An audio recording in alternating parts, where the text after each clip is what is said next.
Reading is not natural. Human beings are not born to read. We only learned how to read several thousand years ago, but ours is now a predominantly literate culture, even if literacy rates as commonly understood are not 100% everywhere. Reading is therefore a kind of techne or technology, and it has always been dependent on other technologies, such as technologies related to writing. In the digital era, reading is changing, evolving. Some welcome these changes, others lament the decline of real reading. The moral of this digital story is that reading in the digital age is both the same as and different from reading in the pre-digital age. That reading in the digital age invites us to consider new understandings or types of literacies. Reflection on reading in the digital age quickly leads one to see how format affects the act of reading and even the act of interpreting. Scrolls, quite common around the beginning of the Common Era, increasingly gave way to the codex or book format with which we're familiar after the 4th century of the Common Era. Among other advantages, the codex technology was more portable and more convenient to use and store than the scroll. In the mid-15th century, the development of printing with movable type fundamentally altered the production of and the reading of texts. Some, such as Elizabeth Eisenstein, have seen the advent of printing as a revolutionary moment, analogous, others would say, to the digital revolution of the late 20th and early 21st century. As we move from printed book to illuminated screen, we have, in some ways, reverted to an earlier technology, at least in regard to vocabulary. Think about that next time you scroll down a web page. Digital reading occurs on various types of devices: desktop computers, tablets, and increasingly on cell or smartphones. These reading platforms offer various affordances and facilitate different kinds of reading. Research indicates that most readers find sustained reading easier on a tablet than on a desktop or a phone. Those of us who need eyeglasses to read know that technology has long enabled reading. Medieval Europeans used crafted lenses to accommodate for faulty vision.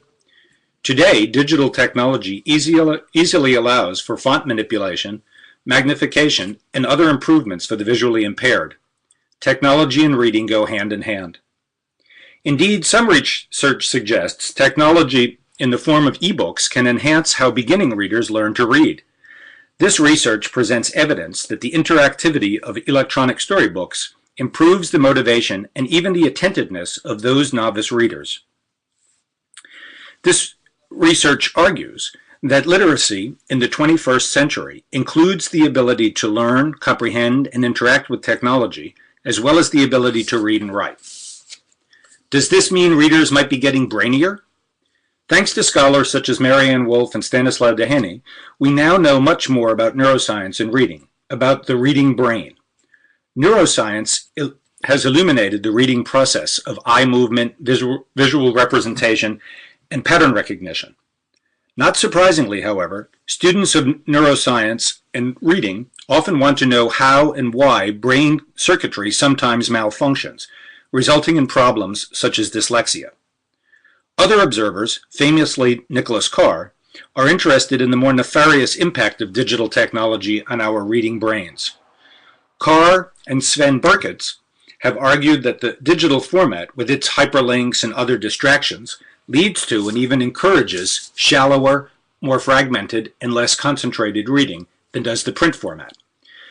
The issue isn't the quantity of reading, although an NEA study suggests that a major drop in literary reading occurred in the 1990s, just as large number of people were discovering the internet. Rather, the issue is the quality or the nature of digital reading. Other academic research supports Carr's conclusions about screen-based reading, arguing that such reading is characterized by browsing, scanning, skimming, keyword spotting, and similar non-linear reading behavior. Clearly, the reason for reading and the types of material read are factors here. Information searching differs from reading novels. Not everyone sees digital reading as the end of literacy as we know it. Some scholars see digital reading and traditional reading as complementary, as two parts of a single continuum. Others, such as Donald Lu, celebrate the rapid rise and adoption of online reading, with its expansive implications for literacy. The rise of digital or online reading has created new and multiple kinds of literacies. Evaluations of these various literacies differ, but it is clear that these literacies have significant social or societal implications that cut across the format or medium. Griswold, MacDonald, and Wright suggest provocatively that an elite reading class is emerging, facilitated by digital reading. Whether digital reading will serve the democratizing promise of the digital age, or whether it will contribute to social stratification, remains to be seen.